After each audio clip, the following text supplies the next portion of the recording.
we're going to need a better performance from our bench if we're any shot of beating the Springboks in the Cape Town rematch this weekend. So in this video, I'm going to break down the bench woes that Robertson is having and posit some solutions.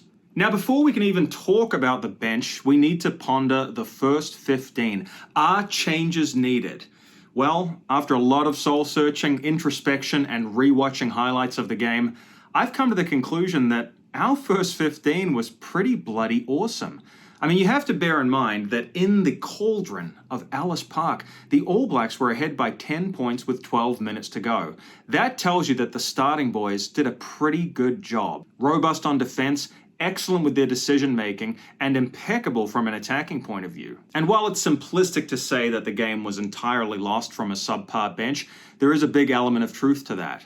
It's got everyone wondering if the All Blacks should replicate the Springboks strategy and have 6 forwards on the bench and 2 backs. Well, let's explore that for a second. It's certainly viable. Now, you need a specialist halfback, so Cortez Ratama will back up TJ Perenara. But who is your Swiss Army knife? Who is that one player that could cover pretty much every backline position in a pinch? Well, I think it's Anton Leonard-Brown. Do the thought exercise. If Damien McKenzie goes down, you put Beauden Barrett at 10, you put Will Jordan at 15, you slot Rico on a wing, and you put ALB in the midfield. If one of the wingers goes down, Rico goes in, ALB takes his place. If Beauden Barrett's injured, you've got no shortage of fullbacks in the starting team who can fall back there. So what would that really give us? I suppose it would give us the opportunity to have 2 impactful loose forwards on the bench, a Dalton Papali'i and a Wallace Satiti. Because let's be honest, you're going to maximize the loose forwards. You're not going to put 2 hookers out there. You're not going to put 2 locks on the bench. I mean, unless one of them covers all the loose forward positions. But Scott Barrett can already cover 6. So it doesn't really make sense unless you're beefing up the loose forward mix. Now, look, I have an open mind about it. I think if ever you were going to do a 6-2 split as an All Blacks coach, you might choose this weekend. But let me offer a word of caution. You know, whenever you're trying to compete in life, it's important to do a thought experiment. You look at your competition, you look at what you can bring to the table, and you ask yourself these 3 questions. Is what I have to offer better than, worse than, or different than? Is our bench really going to be better than the Springboks bomb squad? Maybe one day, but not currently on form. Is it worse than the Springboks bomb squad? Well, on the evidence of Johannesburg, yes it is. There's a lack of experience, a lack of nous, and a lack of killer instinct. Which leads me to this. Maybe we should be different than. Because you either want to be better than or different than. And I just think if we're trying to emulate the Boks with a 6-2 power forward split, we might come off second best. Sometimes it's better to lean into your strengths. And on the evidence of Johannesburg, that's our backline. If we can create the space, I do believe we have the edge in the backs. 4 tries to 3 illustrates that. The data is there to back up my gut feeling that we have a slight edge in our backline. And let's be honest, 6-2 can really backfire with some injuries. So I think the All Blacks should stick to what they know. 3 backs on the bench. Now with the bench, you've got to have a few specialists. You know that we need to have a hooker. You know that we need to have a lock. You know that we need backup props who can hold up a scrum. And you know you need a halfback. So really, that just leaves you a few spots to experiment. And you need to ask yourself, what am I looking for from these players? What will actually make a difference? Well, reflecting on the game in Johannesburg, I think there are 3 different factors. One of them is breakdown punch. We got beaten at the breakdown in that last quarter. Now, part of the issue is you had maybe the world's best breakdown practitioner at the moment coming on for South Africa in the form of Flogger Smith. And we were missing Dalton Papali'i. So for me, Dalton has to be on the bench, especially if Sam Cane is going to start again. Dalton has pace, and he does have an ability to impact the breakdown. But here's something else you want. An injection of pure physicality. A guy that can come on and just break the advantage line. We didn't really have that in last week's reserve bench. Sure, a Safo Amua can do it, but I'd like a Lucy with even more mobility who can create some carnage with the ball in hand. And that's where you would look at a Wallace Satiti coming in. Yes, he is green as this t-shirt, but he's a power player. He can tear through defenses.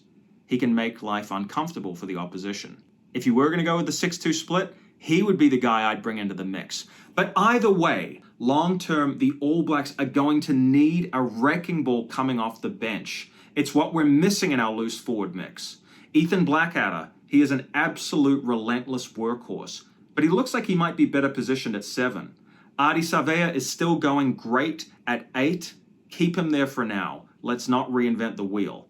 What's missing is that power 6, a Kino, a Collins, a Shannon Frizzell. We can't get Shannon Frizzell back quick enough, and I think his return is on the horizon. I think at the top of Razor's wish list is Shannon Frizzell, or a like-for-like replacement that we just haven't found yet, and certainly not in the form of Samipeni Finau at this moment in time. A bruising, intimidating enforcer at 6 is exactly what the All Blacks are missing right now. And if you had another player like that on the bench, now we're talking. The good news is with the return of Frizzell possibly imminent and the development of Satiti, it's looking like our wishes might come true in the next year or so. But now, perhaps the most important one of all, a new playmaking direction. Now, this is something that Mark Telea can't really bring off the bench. Yes, he's an outstanding winger. Yes, he can break the line.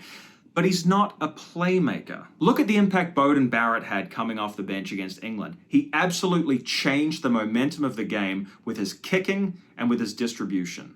The problem is, Beauden needs to be starting at 15. I think it's too risky to move Will Jordan to 15 for this crucial fixture. So what are your options? Damien's at 10, Jordan's at 14, Barrett's at 15.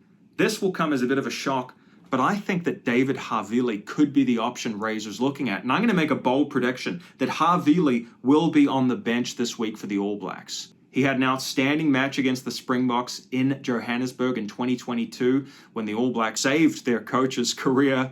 Ian Foster got to live another day and finish the World Cup cycle off the back of that one performance, and Havili was close to the man of the match. Now, I think Havili lacks in physicality. I am happier with Geordie Barrett starting at 12, but I'll be the first to admit that Havili is one of the few players in the squad who could come on as a substitute and make an impact by changing the game plan. He has the kicking skills to do it, and he has the distribution skills to do it. If you look at the other backs we have available, I'm not sure there's another player who has the same playmaking credentials to change a game in the last quarter as David Havili. So I'm very curious to see the team that Razor picks. I think with some more experience, we're going to be looking a lot better a year from now, but we need to get a W this weekend, and I think we can do it.